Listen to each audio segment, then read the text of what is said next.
की पुकार है, ये भागवत का सार है कि युद्ध ही तो वीर का प्रमाण है।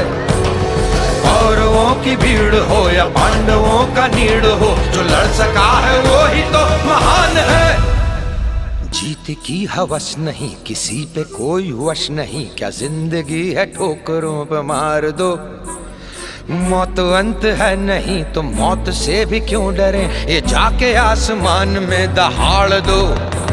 आरंभ है प्रचंड, बोले मस्तकों के झुंड, आज जंग की घड़ी की तुम गुहार दो।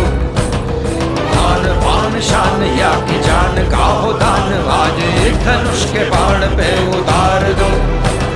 आरंभ है प्रचंड,